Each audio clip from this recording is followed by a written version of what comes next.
Olha, mas a situação de José de Freitas é que tem chamado mais a atenção do estado do Piauí, por causa do risco de que a barragem do Bezerro não suporte a pressão da água que está lá acumulada.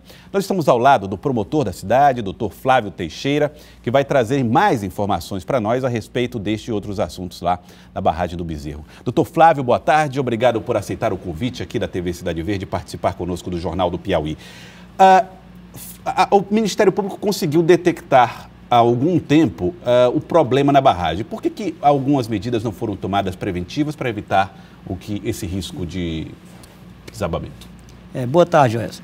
Na realidade, nós instauramos um inquérito civil para apurar várias situações na barragem do Bezerro, desde a apropriação de terras, criação de animais, a invasão da área de preservação permanente, a situação dos barraqueiros que lá estão instalados e, entre essas situações, a questão da falta de manutenção da barragem do Bezerro.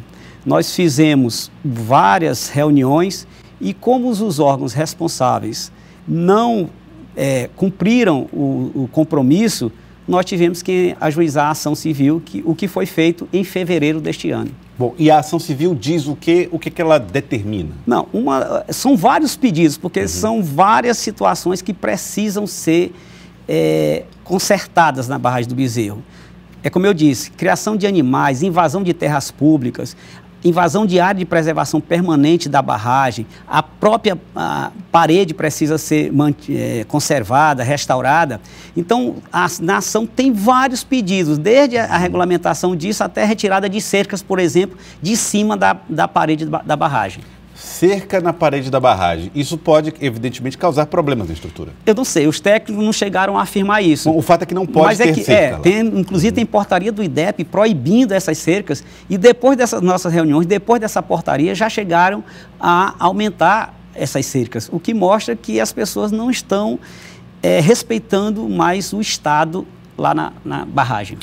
O senhor falou a respeito da ocupação de áreas na barragem. Seria uma ocupação de áreas que são áreas alagadiças, que costumam ser tomadas pela água em períodos de cheia? Algumas áreas sim, mas outras áreas foram construídas casas, né?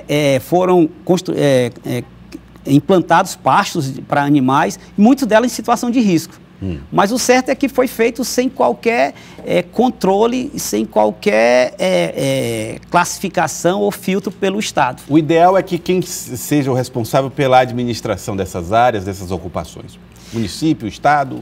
Na realidade, na barragem do Bezerro, nós temos a Ingerp, que é a dona das terras, o IDEP, que é o responsável pela parede, a Secretaria Estadual de Meio Ambiente e a Secretaria Municipal de Meio Ambiente, responsável pela área de preservação. Certo. E o próprio município, responsável pela situação dos barraqueiros lá. Então, veja só, são vários órgãos e entes, no caso município e Estado, responsáveis por essa situação e, no final das contas, ninguém está cuidando muito bem do todo. Tanto é que, por isso, nós tivemos que, depois de muita conversa, muitas reuniões, muitos compromissos não cumpridos, nós tivemos que ajuizar a ação. Infelizmente, é o que eu sempre digo, há males que vêm para bem. Né? Essa questão, e a gente espera que a barragem não se rompa. Graças a Deus, a última informação que eu tenho é que o nível da barragem baixou consideravelmente. Isso não quer dizer que as pessoas possam voltar para a área, porque ainda há risco e um grande risco, mas o certo é que parece que a intervenção emergencial deu um resultado. E eu espero que isso sirva para você olhar não só para a questão da barragem em si, da parede, mas por toda aquela situação, porque a barragem do Bezerro, eu tenho coragem de dizer que é uma das coisas mais bonitas que o Piauí tem. É verdade, e que a gente não dá essa importância para todo aquele potencial turístico e ambiental que é a barragem do Bezerro. Bom, a ação civil pública pode implicar em penas? Pode resultar na justiça em penas? Pode resultar em multas para os responsáveis, mas o principal é a questão das obrigações que eles têm que fazer. É claro que com essa situação agora, já houve problemas. Não é só a questão, conseguimos evitar, eu espero que evitar o rompimento, mas houve um dano muito grande em relação ao erário, que não se sabe quanto se gastou para essa intervenção. Sim. Não quer dizer que não se deva gastar, mas é claro, mas se tivesse feito a manutenção, talvez esses gastos fossem bem menores e evitaria toda essa situação, porque as pessoas quando saem de casa, elas sofrem bastante, né? Então houve esse dano moral para as famílias, houve um dano ambiental e tudo isso já vai ser investigado também. Quando você fala de dano moral, é essa situação de ter que morar em escola, a comoção, o prejuízo para os alunos, houve toda uma situação que possivelmente poderia ter sido evitado. Tá. Né? Outra pergunta, muitas pessoas disseram o seguinte, olha, tem muita gente que tira pedra da barragem para fazer lá baldrame de casa, coisa desse tipo.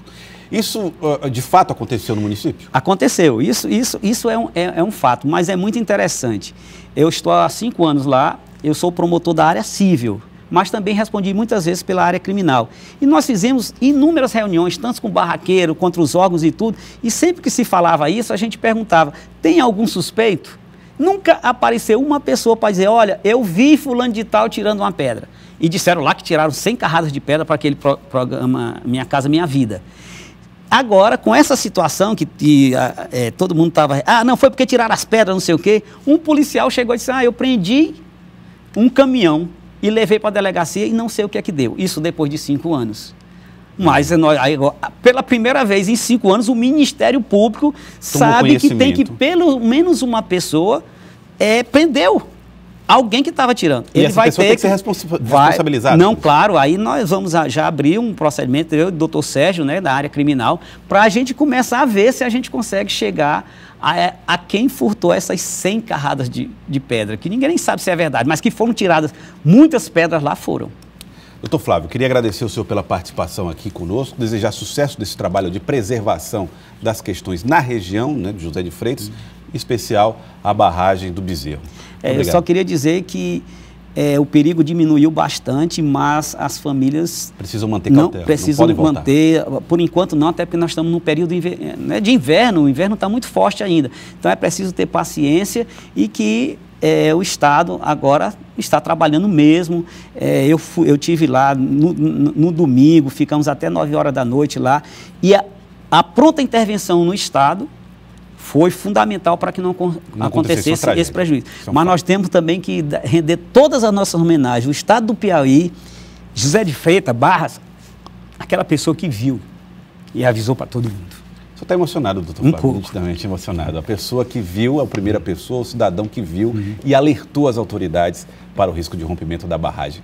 É importante, a emoção do doutor Flávio ela não é à toa, porque esta pessoa, um ato desta pessoa pode ter salvado muitas vidas. Muitas vidas. Doutor Flávio, obrigado. Eu que agradeço. Obrigado e parabéns por se emocionar também com as questões que envolvem o seu trabalho.